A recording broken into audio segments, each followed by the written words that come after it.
When we say food stamps, what comes to mind? The millions who rely on them, the $80 billion a year spent on them, or concerns about those who are gaming the system when they can afford food for their families? Well, there's no question that some people need the Lone Star card to feed their families, while others cheat the system.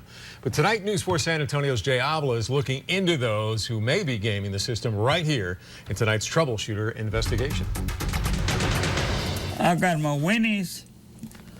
My favorite winner. 79-year-old Valentine Tristan is one of the 47 million Americans receiving food stamp assistance. I got my tortillas. Without it, the retired Army vet says he'd have a hard time keeping enough food in the kitchen.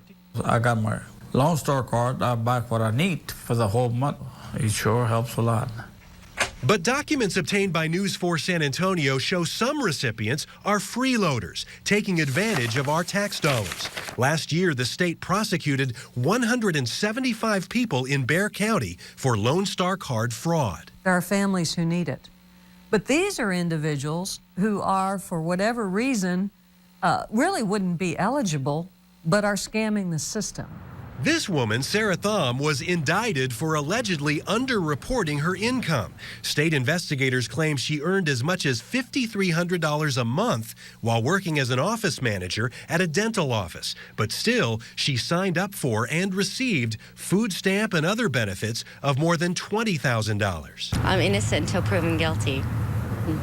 Thom is awaiting her day in court, so she didn't want to say much, but her husband told us the couple didn't know they were supposed to include all of her pay, including her overtime and child support from a previous marriage as part of their income. And there's more. State investigators accuse this woman, Dorothy Halomo, of fraudulently collecting more than $29,000 worth of welfare benefits. Halomo told them she was supporting her 4 children, but investigators say they had all been taken away by Child Protective Services at the time. Halomo admits she did lose custody of the kids after being arrested on a charge of causing injury to a child, but she says the children came back to live with her once she got out of jail, and she had the right to apply for food stamps. I'll pay everything back. That's what they're crying about, the money, but the fact and the reality, it's my kids who are with me. But the most brazen case, investigators say, involves this woman, Raquel Del Bosque. She collected more than $16,000 in benefits after claiming she was supporting 2 kids and 3 grandkids on her own modest salary. But Del Bosque neglected to tell investigators that her husband also lived in the home, and he had a job working for the State Department of Criminal Justice. Here their husband is drawing a salary from the taxpayers as a government employee, and then they turn around and scam the government. Raquel Del Bosque pleaded no contest and received deferred adjudication. She did not return our phone call. We attempted to talk to her husband, who was not charged. Were you aware that your wife was understating the income for the household to get food stamp benefits? No, sir. He asked us to turn off the camera, then drove away. Well, investigators say many people who fraudulently obtain food stamps don't use them to make ends meet, but rather sell them on the black market. And that sends your tax dollars flowing to places it was never intended to go, like over the border into Mexico. An undercover investigator with the state breaks her silence to reveal this cross-border fraud she says takes place every day. And our camera captures it happening right out in the open. That's coming up tomorrow night at 10. Beamer and Delane. And I know that some of the agents are also, fed up with all this. We can't identify her because she works undercover tracking welfare fraud in South Texas. This state investigator has seen all kinds of abuses, like a wealthy couple applying for food stamp benefits. Mr. was earning $23,000 a month. Mrs. was driving a Lexus. She drove in the Lexus when I interviewed her. But it's what's happening at the border crossings with Mexico that have her so angry she's giving a rare interview. She says groceries purchased with taxpayer-funded Lone Star cards are being driven or walked across the border into Mexico.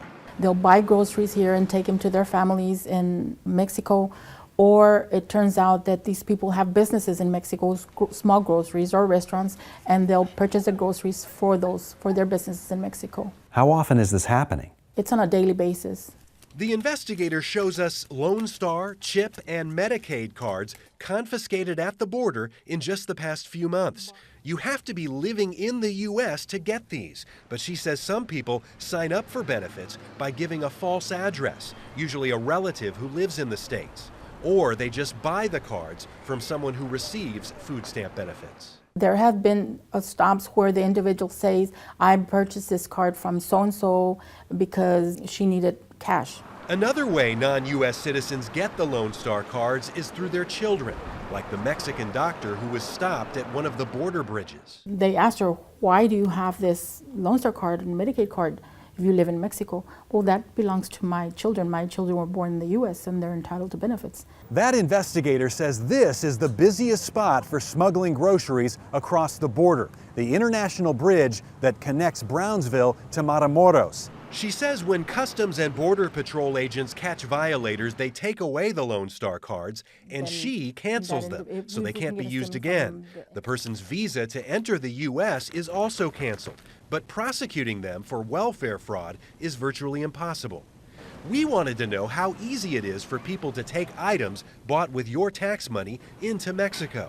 So we went to a grocery store a few blocks from the border in the middle of the day. We saw this woman load up a basket with food and pay for it at the checkout with a Lone Star card that she pulls from her blouse. Then she rolls the cart outside to her car. We follow as she drives away to see where she's taking the groceries. She drives a short distance to the border checkpoint, and as we watch, she drives right through into Mexico.